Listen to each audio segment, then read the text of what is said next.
북녘에 계시는 대한민국 국민 여러분, 안녕하세요. 여기는 RBS, 부흥복음통일방송입니다. 여기는 RBS, 부흥복음통일방송입니다. 대한민국 헌법 제3조. 대한민국의 영토는 한반도와 그 부속 도서로 한다. 북한에 있는 동포 여러분도 헌법상 대한민국 국민입니다. 혹시 지금 북한을 탈출한 분들 중에 중국 외에 태국, 라오스 등 제3국에 계시다면 대한민국을 국적으로 이야기하십시오. 대한민국, 사우스 코리아라고 이야기하십시오. 그리고 제3국에서 대한민국 대사관을 찾아가시면 됩니다.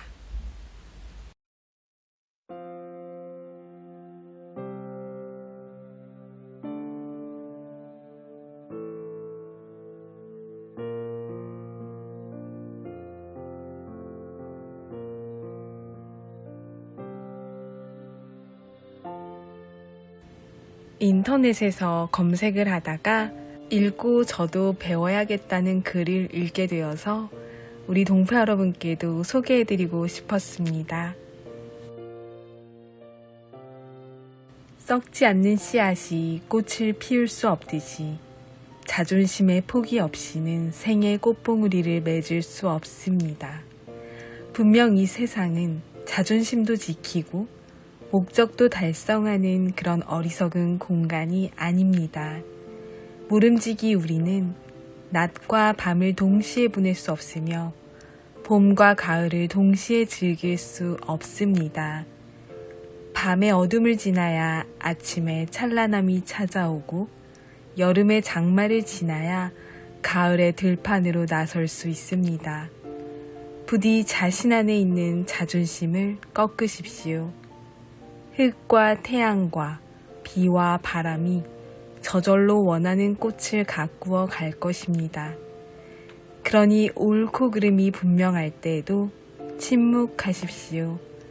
옳은 것은 옳다 하고 그른 것은 그르다 하는 똑똑함보다 옳고 그른 것 모두를 포용하는 어리석음이 오히려 훌륭한 걸음이 됩니다. 내 잘못도 내 탓이고 당신 잘못도 내 탓이며 세상 잘못도 내 탓으로 돌리십시오. 진심으로 자존심을 포기하는 사람만이 주변의 사람들을 행복의 좁은 길로 초대할 수 있습니다. 가장 낮은 자리에서 세상을 바라보세요. 누구의 조언도 겸허히 받아들일 수 있고 누구에게나 배울 점만 보일 것이며 말 한마디에 상처받기보다 입에 쓴 약으로 여겨질 것입니다.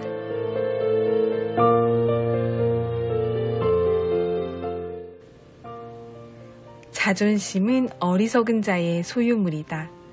헤로도토스. 오늘도 찬양으로 RBS 시작합니다.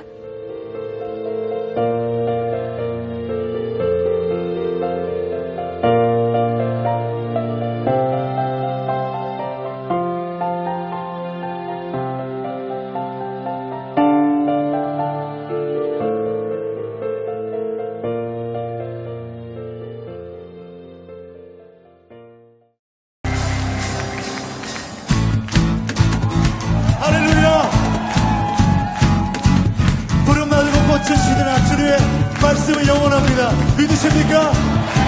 우리 목소리 높여 주님을 찬양하며 영원하신 말씀을 주신 주님을 찬양합시다. 할렐루야! 할렐루야! 푸른 마르고 푸른 마르고 꽃은 시드나 주의 말씀은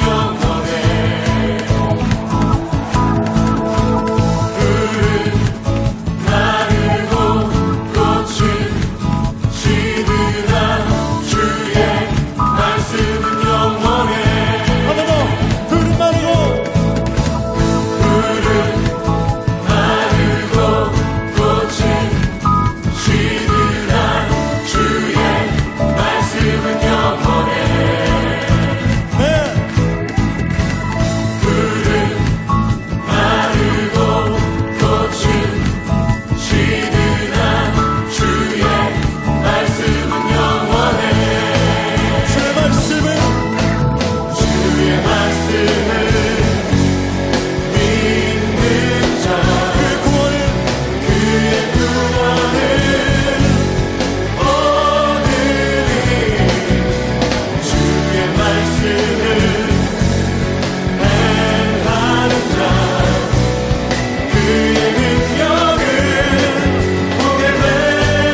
북한 종합 날씨 예보입니다. 내일 대체로 흐리고 전 지역 오전부터 밤 사이 가끔 비 또는 눈 오는 곳이 있겠습니다. 모레는 가끔 구름 많고 평북과 함경도 새벽부터 오후 사이 가끔 비 또는 눈 오는 곳이 있겠습니다. 글피는 대체로 흐리고 평북과 함경도 오전부터 밤 사이 가끔 비 또는 눈 오는 곳이 있겠습니다. 예상 강수량 평안도, 함경도, 황해도 5에서 10mm입니다. 예상 적설량 평안도 1cm 미만, 함경도 1에서 5cm입니다. 지역별 날씨 예보입니다.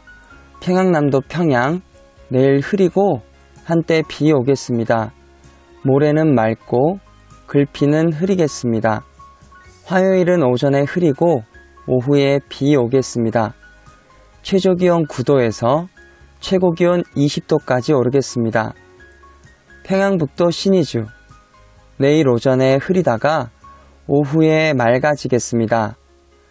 모레는 맑다가 구름 많아지겠고 글피는 흐리고 한때 비 내리겠습니다. 화요일은 오전에 흐리고 오후에 비 오겠습니다. 최저기온 7도에서 최고기온 21도까지 오르겠습니다. 자성 내일 흐리고 한때 비 오겠습니다. 모레도 흐리고 한때 비 오는 곳이 있겠습니다. 글피와 화요일은 오전에 흐리고 오후에 비 내리겠습니다. 최저기온 5도에서 최고기온 15도까지 오르겠습니다. 황해도 해주 내일 흐리고 가끔 비 내리겠습니다. 모레는 맑고 글피는 흐리겠습니다. 화요일은 오전에 흐리고 오후에 비 내리겠습니다. 최저기온 8도에서 최고기온 20도까지 오르겠습니다. 개성 내일 흐리고 가끔 비 내리다가 오후에 구름 많아지겠습니다. 모레는 날씨 맑고 글피는 흐리겠습니다. 화요일은 오전에 흐리고 오후에 비 내리겠습니다. 최저기온 8도에서 최고기온 21도까지 오르겠습니다. 함경남도 함흥 내일 구름 많다가 오후에 맑아지겠습니다. 모레는 날씨 맑고 글피랑 화요일은 오전에 흐리고 오후에 비 내리겠습니다. 최저기온 7도에서 최고기온 22도까지 오르겠습니다. 해산 내일부터 모레까지 흐리고 가끔 비 내리겠습니다. 글피는 구름 많다가 흐려지겠습니다. 화요일은 오전에 흐리고 오후에 비 내리겠습니다. 최저기온 2도에서 최고기온 13도까지 오르겠습니다. 함경북도 청진 내일부터 모레까지 구름 많고 한때 비 내리겠습니다. 글피는 구름 많다가 흐려지겠습니다. 화요일은 오전에 흐리고 오후에 비 내리겠습니다. 최저기온 8도에서 최고기온 16도까지 오르겠습니다. 무산 내일 흐리고 가끔 비 내리겠습니다. 모레는 흐리고 가끔 눈 내리겠습니다. 글피는 구름 많다가 오후에 비 내리겠습니다. 화요일은 오전에 흐리고 오후에 비 내리겠습니다. 최저기온 영하 2도에서 최고기온 8도까지 오르겠습니다. 바다 날씨 예보입니다. 동해 북부 앞바다 내일부터 모레까지 구름 많고 한때 비 내리겠습니다. 글피는 오전에 구름 많다가 오후에 흐리고 한때 비 내리겠습니다. 화요일은 흐리겠습니다. 동해 북부 먼바다 내일 오전에 구름 많다가 오후에 비 오는 곳이 있겠습니다. 모레는 구름 많고 한때 비 내리는 곳이 있겠습니다. 글피는 구름 많다가 오후에 흐리고 한때 비 오는 곳이 있겠습니다. 화요일은 흐리겠습니다. 파고는 앞바다와 먼바다 1에서 2m 정도 되겠습니다. 서해 북부 앞바다와 먼바다 내일 흐리고 한때 비 오다가 오후에 구름 많아지겠습니다. 모레는 맑다가 구름 많아지겠습니다. 글피는 흐리겠습니다. 화요일은 구름 많다가 흐려지겠습니다. 파고는 앞바다와 먼바다 0.5에서 1.5m 되겠습니다. 오늘의 말씀. 나라는 여호와의 것이요. 나라는 여호와의 것이요. 여호와는 모든 나라의 주제심이로다. 여호와는 모든 나라의 주제심이로다. 나라는 여호와의 것이요. 여호와는 모든 나라의 주제심이로다. 시편 22편 28절 말씀. 아멘. 이상 날씨였습니다.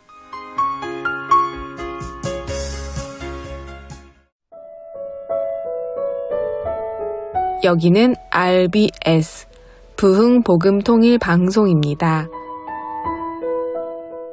오늘은 지난 방송 중에 우리 동포 여러분께 다시 한번 들려드리고 싶은 편을 준비했습니다. 꿈은 이루어진다 특집인데요.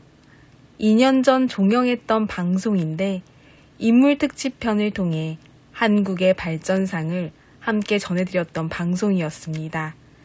한국을 일으킨 수많은 인물들이 있는데 그중 기업가 출신으로 현대그룹 창립자인 고 정주영 회장 이야기를 전해드린 적이 있습니다. 통일의 시대를 맞이하고 있는 우리가 가져야 할 정신이 무엇인지 함께 기억하고 싶어서 한 번 더 준비했습니다. 현대그룹 창립자 정주영 이야기 일부를 들려드립니다.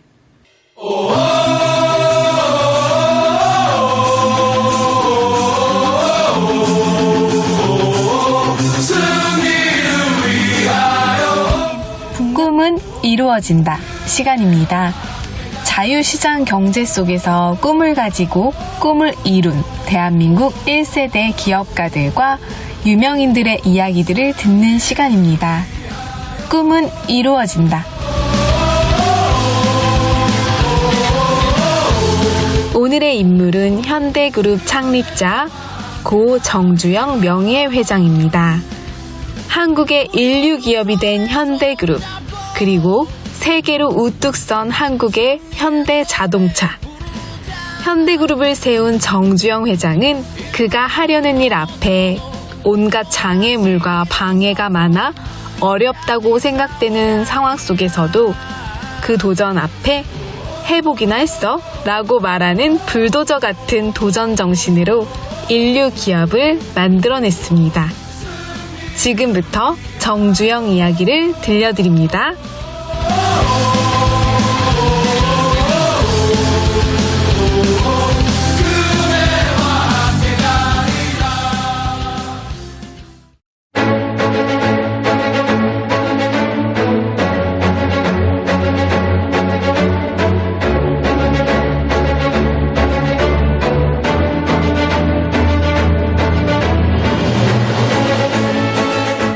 평생을 내 고향 북한 통천을 갈 생각에 그리움을 간직하고 살았던 정주영. 그는 북한 통천읍 아산리에서 태어났다. 그의 조상은 함경북도 명천에서 4대가 살다가 아산으로 옮겨 정착해서 태어났고 자랐다. 가난한 살림에 장손의 책임을 다한 장손인 아버지 밑에서 자라면서 아버지의 인생에서 무언의 실천을 배워 가슴에 새겼다. 정주영도 아버지처럼 장손이었다. 그가 태어난 1910년 8월은 한일 합병 조약이 공포되고 일제 식민지 치하에 있던 난국이었다. 3월 1일 기미 독립만세 운동이 일어나기 4년 전이기도 했다. 소학교를 다니면서 매가 무서워서 그저 공부했던 그는 공사 현장 건설에 노동력이 필요하다는 동아일보의 신문 기사를 보고 무작정 가출하여 서울에 갔다. 그것이 첫 번째 가출이었다. 그리고 이후 서울에 일하고 싶어 3번을 가출한 끝에 자신 때문에 속이 썩는 부모님을 보고 아버지처럼 농사일을 잘하고 소를 잘 키우며 꿈을 접고 살아야겠다는 마음을 먹는다. 그러나 인생은 마음을 먹는 대로 되지 않는 게 인생인가? 흉년이 들어 농사로는 더 이상 돈을 벌 수 없게 되었다. 결국 네 번째 가출을 시도하고 무작정 서울로 올라갔다.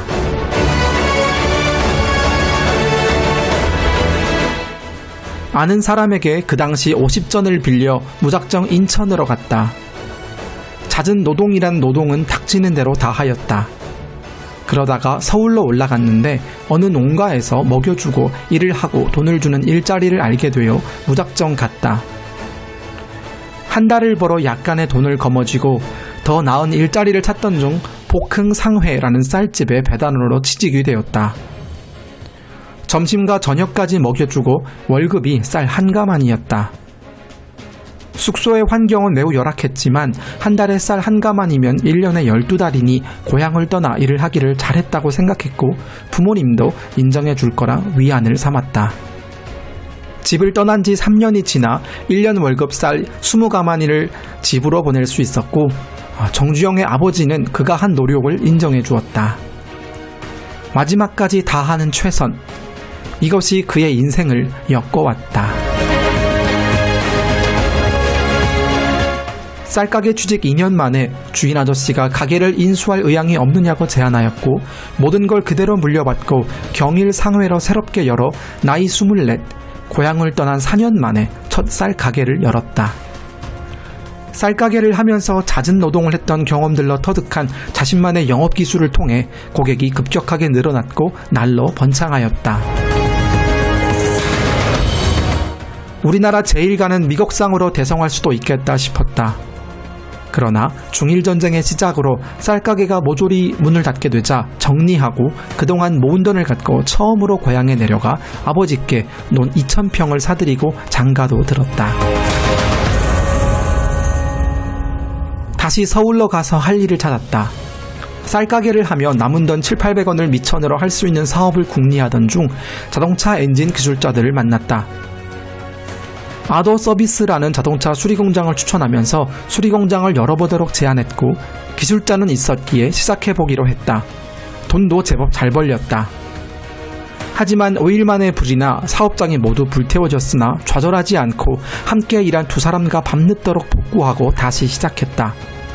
그러나 손실이 너무 커서 빚더미에 앉았다. 그래도 그는 좌절할 수 없었다. 좌절로 끝내고 싶지 않았다.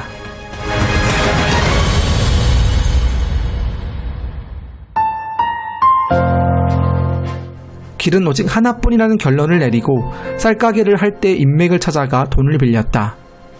그는 정주영의 사업가의 기질과 성실함을 신뢰로 선뜻 돈을 빌려주었다.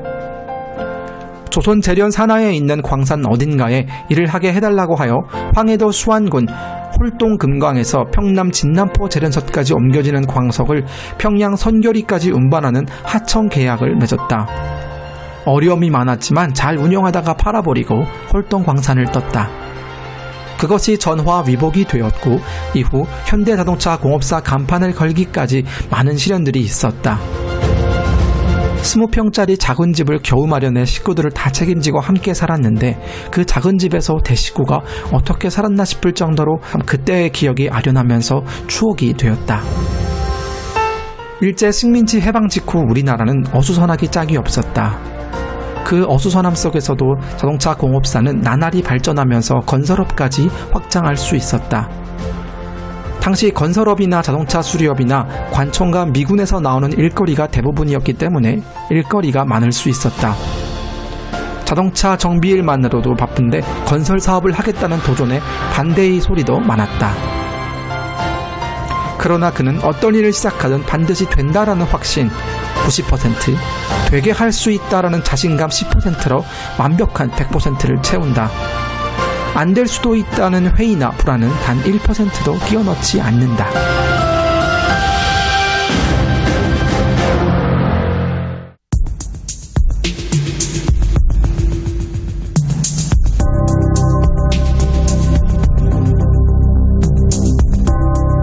(1950년 1월) 정주영은 현대토건사와 현대자동차 공업사를 합병해서 현대건설주식회사를 설립한다. 정부에서 국가 재건을 위해 건설 행정을 정비한다고 했기 때문에 이에 부응하기 위해 회사 규모도 확대하고 체제를 정비할 필요를 느꼈기 때문이다. 이제 의욕이 더욱 활활 타서 잘 해보려고 하는데 6개월 만에 6.25 전쟁이 발발했다. 북한군이 남침을 했다는 뉴스가 라디오에서 들렸다. 피난길에 올랐다. 밀려 대구까지 내려갔다. 당시 미군 및 유엔군이 파견되어 북한 공산군과 싸워서 태세가 전환되고 부산에서 미군 물자가 계속해서 들어오고 있었다. 당시 부산은 건설 물량을 산더미처럼 토해내는 것이었다. 군사물자와 군사지원사령부 및 숙소 등 많은 것이 필요했다. 임시 수도이자 전쟁 전략 교두보였기 때문에 여러 건설이 필요했다. 미군은 당시 유능한 건설인을 찾고 있었다. 그때 정주영은 그 기회를 잡게 되었다. 2달 만에 서울을 재탈환하고 그때 우리나라 건설업체 중에서 현대건설이 미 8군 발주공사를 거의 다 독점하고 있었다. 아이젠하워 대통령의 숙소와 유엔군 묘지 단장을 하고 미 8군 공사는 현대가 모든 일을 맡아 하게 되었다. 현대건설은 이후 비료사업부터 발전소 공사 및 한국의 굵고 큰 건설을 도맡아 하게 되었다. 발전소 시공 능력을 바탕으로 원자력 발전소 건설도 현대가 먼저 뛰어들 수 있었다. 춘천댐은 현대가 시공한 수력 발전소이다. 1960년대를 지나 70년대 초반 정부가 플랜트 국산화 정책을 선언할 수 있게 된 것은 현대의 역량 축적이 뒷받침되었기 때문이다. 그때 만약 건설공사의 자국화에 대한 의지나 사명이 없었거나 약했다면 신생 한국 건설 시장은 그대로 외국 건설업체들의 해외 건설 시장이 되어버렸을 것이다. 그리고 이후 현대는 도로, 항만, 댐, 교육, 문화시설 등 각종 사회 간접 자본의 대부분을 현대가 창출하였다. 이런 일들을 하면서 정주영은 그때마다 최저의 경비로 국가의 돈을 아끼면서 최상의 건설을 할 수 있는 대안이 찾아지면 그것을 주저한 적이 없었다. 누구의 것이든 개인의 것이든 나라의 것이든 시간이든 돈이든 어쨌든 낭비는 생각 없는 이들이 저지른 일종의 조악이라고 그는 생각했다. 그리고 그의 열심과 열정과 끝없는 도전은 마침내 대한민국의 대동맥 경부고속도로를 건설하게 된다. 당시 박정희 대통령의 1차 경제개발 5개년 계획이 마무리되면서 현대건설을 이끄는 정주영에게 서울, 부산 고속도로를 책임지고 건설해달라는 제안을 받게 된 것이다. 1964년 박정희 대통령은 서독을 방문했는데 그 나라의 고속도로 아우토반에서 경제 발전의 근원이 되는 모습을 보고 신선한 충격을 받고 돌아와 우리나라에 고속도로를 건설하는 것을 하나의 명제로 삼고 있었다. 이것은 수많은 인력과 수많은 자원이 필요했다. 한국의 대동맥이 될 경부고속도로 건설에 정주영이 이끄는 현대가 책임지고 잘 수행해낼 것이라는 믿음이 있었기 때문이다.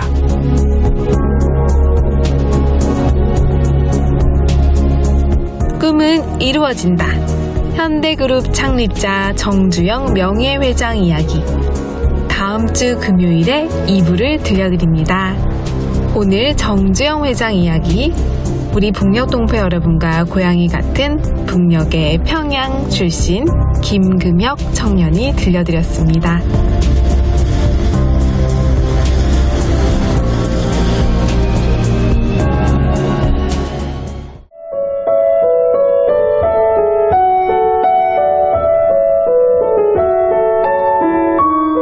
무슨 일을 시작할 때 반드시 된다 라는 확신 90%와 할 수 있다 라는 자신감 10%를 더해서 100%. 꼭 기억하고 우리 동포 여러분 각자가 가진 꿈이 이루어질 희망도 100%로 꽉 채워지길 간절히 원하고 기도하는 밤입니다.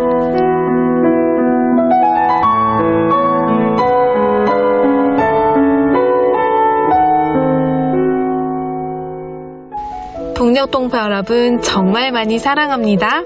저는 다음 주 화요일 밤 11시에 또 찾아올게요. 서울에서 방한나였습니다.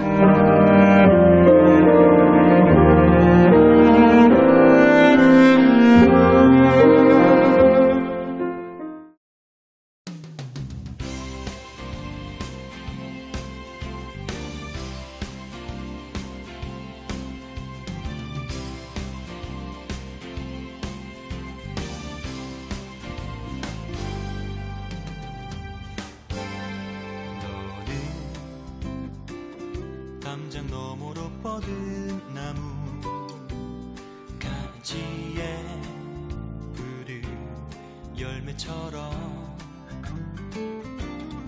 하나님의 귀한 축복이 삶에 가득히 넘쳐날 거야. 너는